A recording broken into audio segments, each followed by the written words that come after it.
Your question, what is that major mistake the Knicks made in Game 5? Well, the answer to that is actually multifold because there are so many issues that the Knicks actually had. But there is one specific issue that I'm thinking about. And I actually want to ask all of you guys, if you are in this situation, what would you do? Because I know what I would do. And this is why when I always get at Tom Thibodeau, I say, I don't get at him without him giving me something to get at him for. We have on our roster the clutch player of the year, the most clutch player in the NBA this season, whatever you want to say. I understand Detroit's in the bonus. I understand we have one timeout remaining. But you know what else I understand? We win in the fourth quarter because of Jalen Brunson. I understand getting Josh Hart in the game was just as important. But as a coach, why do we win? How have we been winning in the fourth? It's because of Captain Clutch, even if it's your last time out. Given how the game went and everything that went down, I would have absolutely used that timeout, got Jalen Brunson back into the game, and let the chips fall where they may. Yes, I know Mikal Bridges hit that crazy three. Yes, I know OG Anunoby hit that amazing three. But would we have been in positions to hit those threes if Jalen Brunson was in the game already? If JB was in the game and was playing the final couple of minutes rather than getting in the game in 27 seconds left? That, for me, was the major mistake. And the Knicks doing that cost them this game. It wasn't the only mistake. I'll give you guys that. There were a lot of issues on top of that. If you're enjoying the content, now is the perfect time to hit that subscribe button and have notifications on as well, too. So that way you don't miss any new content when we drop it on the channel. Without further ado, let's get started. The Knicks make a major mistake and lose Game 5 against Detroit. Now, as I mentioned, there were a number of issues during this game. It is not one specific issue. However, I have been mentioning adjustments since I was blue in the face when talking about this postseason. And the reason I mentioned that was because of the final couple of plays that we had. They're in the bonus. We have a timeout left. I'm putting it in your guys' hands. You're the coach. You heard what I would do. You know what I would do. You already have my answer. You're the coach, guys. Tell me. Final timeout. We are down only a few points. That game is close. You have the most clutch player in the NBA waiting at the scorer's table. One final timeout left. What are you doing? What are you doing? Are you calling the timeout and bringing JB and Josh back into the game? Or do you let it play out in the exact same way and hope and pray that maybe that final possession bounces in the Knicks' right favor, and then we rush up the court and try to take a rush shot, and maybe we think that wins the game, when potentially putting the most clutch player in the game could possibly give you the best chance? And how do we know that? Because we've seen it over the course of this entire series. After the game, Tom Thibodeau spoke with the media and discussed why he did not call that timeout to insert Jalen Brunson and Josh Hart back into the game late. Let's roll this clip. You had Jalen and Josh there on the scores table waiting to check it, get in. What was the thought process of not calling a timeout or not getting them back in the game as that lead kind of went up? Just where we were with our timeouts. Coach's decision. Tom, just more specifically on that, like when you have one timeout in that situation, you obviously don't want to go into the close part of the game and the end of the game with no timeouts. What are you weighing there in order to try to get guys in? Like, is there a marker that you're waiting for in Well, time? you're looking time, score, penalty, timeouts, all of the above. what's happening in the game. Do you feel like the next possession, we'll put it away? There's a lot that goes into it. Do you think the next possession is going to be the one that gives it away? I don't know. Yes. 2 minutes left to go. Captain Clutch is at the scorer's table.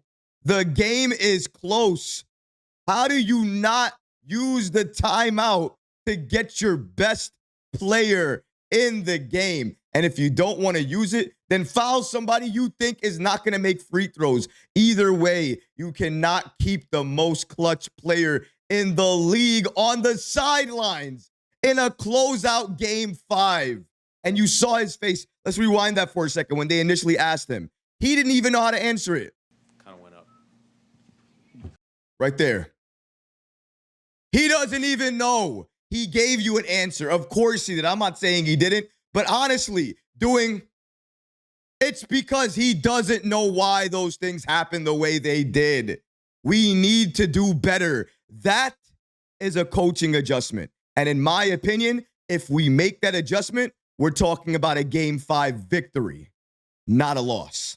And as you can see here, the Knicks dropped this game 106 to 103. Shout out to both James L. Edwards and Fred Katz of The Athletic for giving us the following information. As you can see here, New York fails to close out this series at MSG, something they haven't done since 1999. It's been too long, guys. New York now up 3-2 in this series. Like many expected coming in, this series is going back to Detroit for a game 6 on Thursday. When you're missing free throws like that, you're leaving points on the board. And look at the game. It's a 3-point game. Imagine if you're hitting your free throws. What could this mean? So as you can see here, the game leaders for New York over here. And you have as the game leaders, Cade Cunningham and OG Anunoby. Cade with 24 points, but you see there, he took 17 shots to get 24 points because OG Anunoby and his defense had him in jail. And that is something that OG needs to be praised for. 11 of 12 from the free throw line, though. So every time he got to the line, he was very efficient. And even during this late game situation where the game is on the line and he's at the line, needs to make both. He makes both, makes it a 3-point game, and essentially ices the game for the Detroit Pistons. You got to thank Cade Cunningham for that if you're a Pistons fan.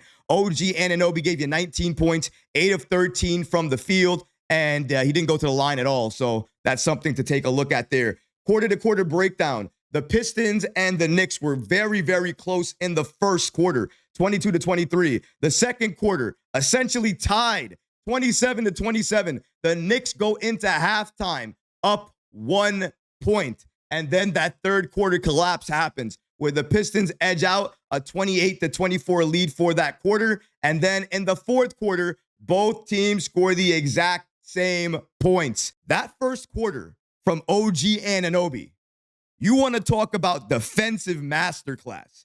That was a defensive onslaught by OG Anunoby everywhere. Blocking. I think he had 3 blocked shots in the first quarter. He was everywhere. He was hounding Cade Cunningham, hounding Tim Hardaway Jr., switching, recovering, making sure he was clearing space in near instant speed. How is he that fast? Because OG Anunoby was hitting some good shots. You had Mikal Bridges hitting some good shots. You had Josh Hart going coast to coast. And this is how the Knicks are able to keep somewhat of a lead, not really a lead, but keep themselves into the game going into that second quarter. And then in the second quarter, we see Karl-Anthony Towns finally start doing his thing. OG Anunoby finally turning it up even more, not only on his defense, but also on his offense. He's attacking. He's shooting threes. He's doing what he needs to do for this Knicks team to try to keep us into the game and make sure this game does not escape us. Because when you see your stars struggling, not getting anything going, you have to do it yourself. You have to put it on your back. The Knicks were able to do that. They fought. It was a back and forth affair. Extremely physical yet again. Another physical game, very aggressive, very tough, but the Knicks are in it until the second half. That third quarter. Let's bring it back up again. New York Knicks scored 24 points in the third quarter to the Pistons 28. But you see, when you listen to it like that, it doesn't sound like a lot until you realize that I believe until around, I think 5 minutes to go, 6 minutes to go, around that time frame, the Knicks at that point had only scored, I believe, 7 points, 8 points. And here was the worst part. Here's the worst part about everything that happened. In the first half, the Knicks had 11 assists as a team. In that third quarter, with about 4 minutes to go, 4 minutes and 38 seconds to go in the third quarter, they had 2 team assists. 2 team assists. They stopped moving the ball. Heavy isolation play. They were not trying to get others involved. They stopped cutting. The ball movement stopped. The player movement stopped. And the Knicks were struggling to get anything going. We are tying this game in the fourth quarter. We are so close. And then it's almost like instant. We see what happens during the game. The Knicks making baskets, but then they are struggling. Besides Mikal Bridges, who really couldn't make a basket throughout any other quarter in the game, Mikal Bridges is having a heater in that fourth quarter. Really, nobody else can make a basket. Even Captain Clutch, he really makes one more basket when he checks in around the 7-minute mark in the fourth quarter. And then he has the injury happen. I'm not even sure what really happened. When they're showing the replay, he's guarding somebody. It looks like a misstep. And then it looks like the ankle that he injured before, he has a little bit of a misstep on it. So it looks like he's injured. He needs to come out. Josh Hart, obviously, he needs to come out. So when both of these guys come out and they both are out of the game, we are wondering what's happening to Hart, who goes back into the locker room. Jalen, who goes back into the locker room. We don't know what their status is. And then they're at the scorer's table. They're at the scorer's table with, I don't even know how many minutes left. I think three and change left, around that, at a check. But they were at that scorer's table for several minutes. But the Knicks, again, had no fouls to give. They didn't want to foul the Pistons because the game was so close and they only had 1 timeout remaining. They elected not to do anything, keep playing the same way, and then they bring in Jalen and Josh with 27 seconds to go. What are they going to do in that time with the game so close? The Knicks, and I give them all the credit in the world, the Knicks did what they needed to do as best as they could to try to execute to close out that game. Credit to OG Anunoby. Credit to Mikal Bridges. They hit 2 threes that nobody expected. Even myself, I was on the edge of my seat thinking the Knicks had a chance to win this game. But when you put yourself in a position to have to make those hero-making shots, you're going to run out of them. And when it comes to Jalen Brunson, 4 for 16, I want to say about 7 or 8 misses for Jalen Brunson was likely misses from him that he would have made in any other game. They're point-blank layups, some of them, and he's missing them. Jalen Brunson in Game 5, 16 points, 4 of 16 from the field, 7 of 10 from the free throw line, 4 turnovers. Very unlike him with the turnovers. Definitely need to see more from Jalen Brunson. When it comes to, and we should mention as well, too, that Brunson also had 7 assists. I didn't mention that because it wasn't on that graphic, but he also had 7 assists, in case anybody was wondering. When it comes to Karl-Anthony Towns, he had 17 points, 11 rebounds, 5 of 14 from the field, and now we're all heading to Game 6. But our stars need to do a little bit better. I think we saw tonight, Jalen Brunson didn't really have the magic for the entire game, and when we needed him to have the magic, he was by the scorer's table. With Karl-Anthony Towns, he didn't do it in the first. He had a great second quarter. He had an okay third quarter. He tried to do some things in the fourth, but could not get it done. And really, nobody could make a bucket. There were so many. Here's the thing. Here's why the Knicks lost the game. Knicks lost this game primarily because of how we played in that second half. The third quarter was all about trying to feed Mitchell Robinson when Mitchell Robinson was trying to be open inside the paint, trying to cut, trying to get some type of availability, and we're forcing passes to Mitchell Robinson. Those turn into turnovers. We're trying to force passes through traffic. That's going to cause deflections, steals, all of these things to happen. That's exactly what was happening. Not only that, you're giving the Pistons confidence. Their confidence makes them play better defense. They were playing better defense. The Knicks defense slipped a little bit. They were playing better inside. They were attacking. They were getting to the line. We couldn't do anything about that. We were giving them a little too much space, especially when they were shooting. We were falling for some of their fakes. One of the other things that we were doing is we were fouling a lot and we were complaining a lot. All right, and here we are. Full team stats. We got the minute breakdown for each player, what they did, what they contributed, and all of that good stuff. I'm going to start with basically what everybody's talking about right now, and that's the minutes and the bench. So credit to Tom Thibodeau. Yes, I said credit to Tom Thibodeau, even though I criticized him to start the show because he deserved that criticism. But remember what I said. Two things can be true, right? He deserves the criticism. He absolutely does for not playing Jalen Brunson and calling the timeout. But he deserves credit for playing the bench because he did play the bench more than he did any other game this series. Mikal Bridges played 38 minutes tonight. OG Anunoby played 39 minutes. Karl-Anthony Towns played 35 minutes. Jalen Brunson played 36 minutes. Josh Hart played 36 minutes. Mitchell Robinson played 23 minutes. Deuce McBride played 22 minutes. So that's already 7 players. And then Cam Payne played 12 minutes. So if you want to call that a 7.5 rotation, an 8-man rotation, I'm right there with you. Now, do I think he should have played Cam Payne a little bit more? 15, 18 minutes? Yes, I do think so. Do I think he should expand the rotation?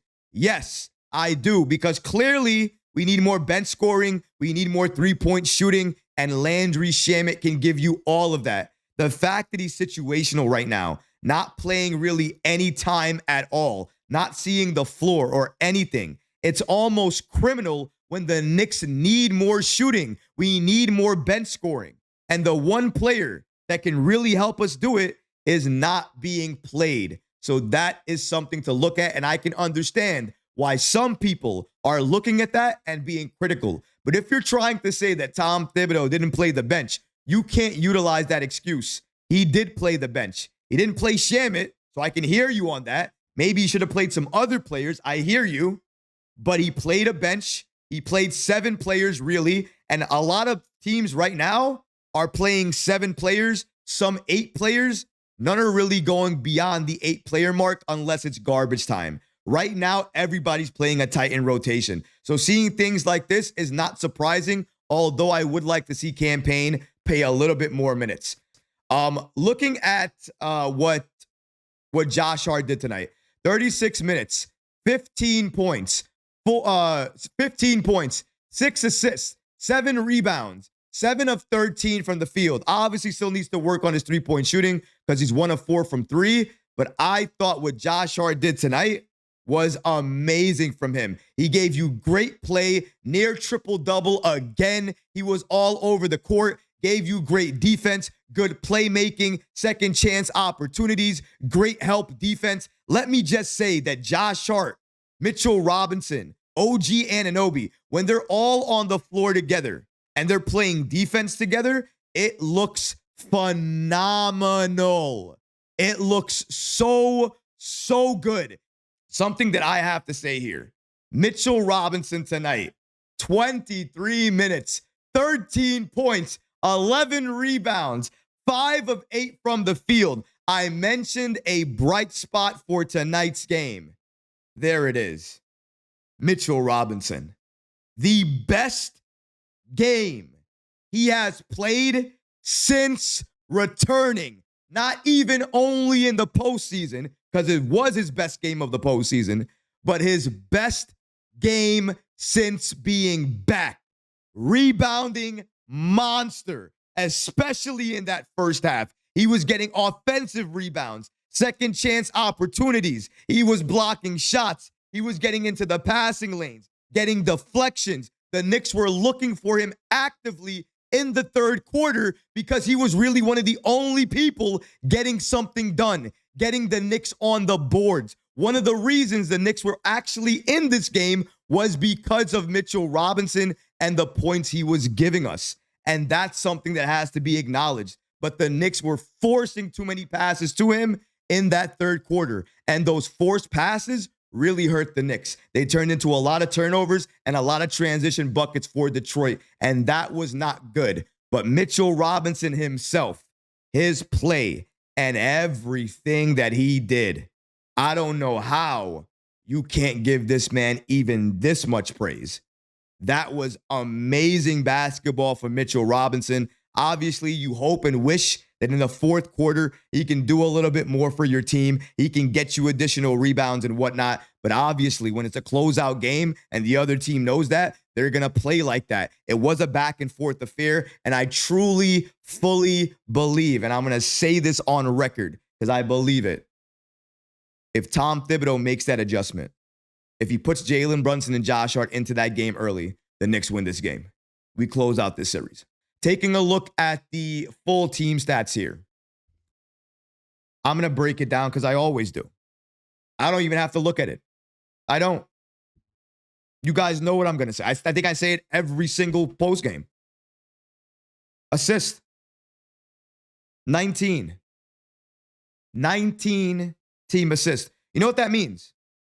That means we passed the ball 11 times as a team in the first half. And then in the entire second half,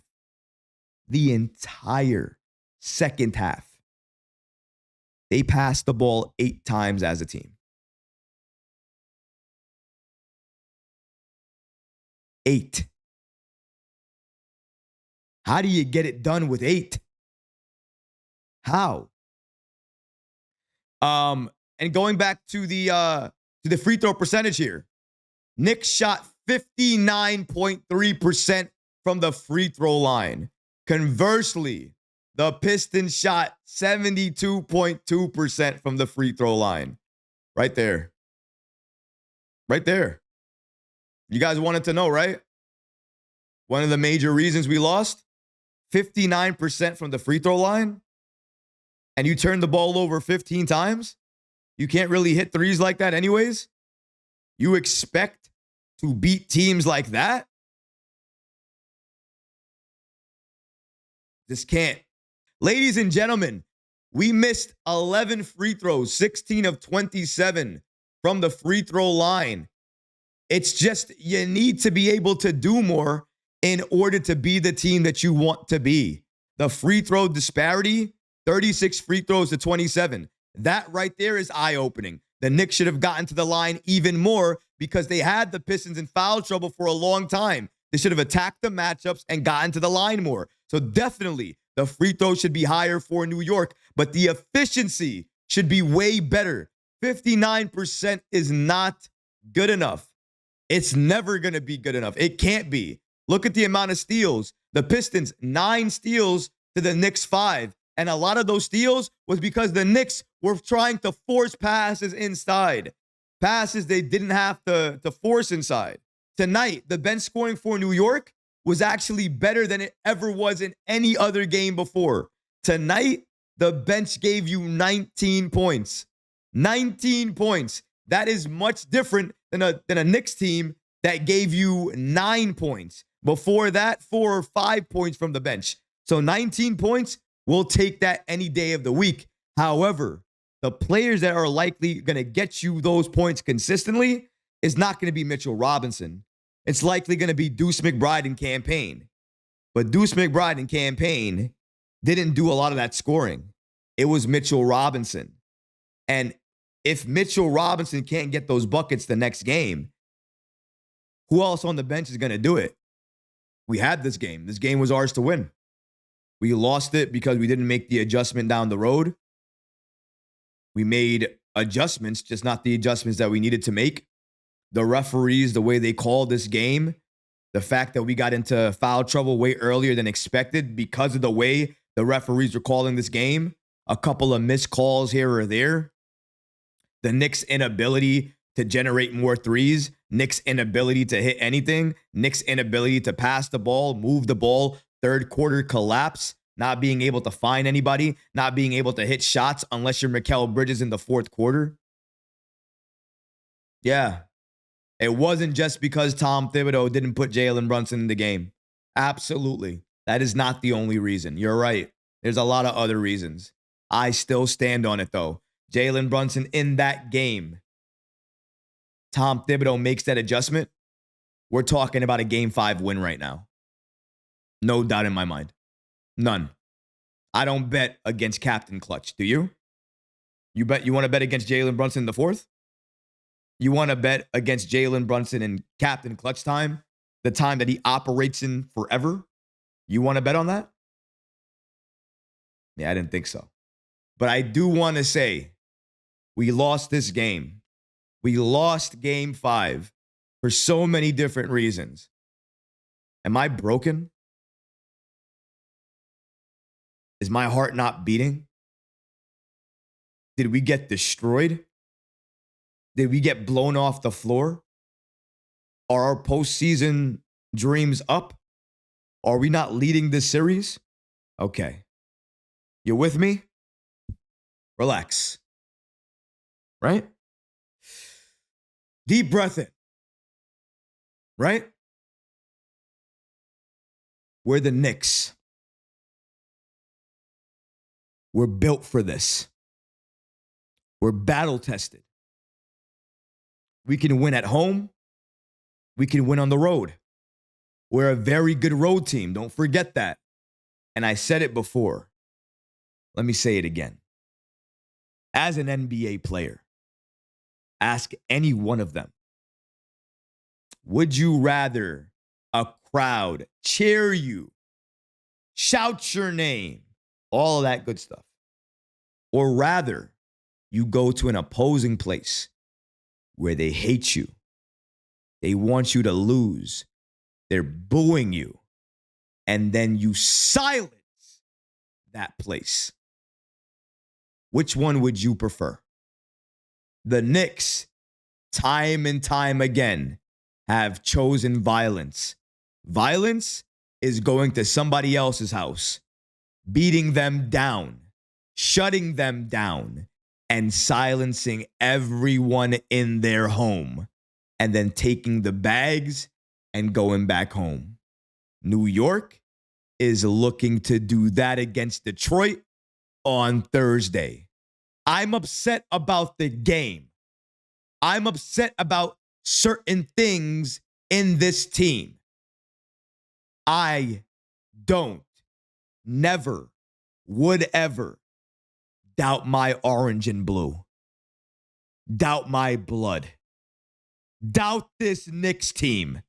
I bleed this. We are this. We are New York. We don't give up. And we definitely will not roll over. Congrats.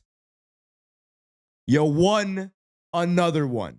Now we're gonna win the final one and go back home.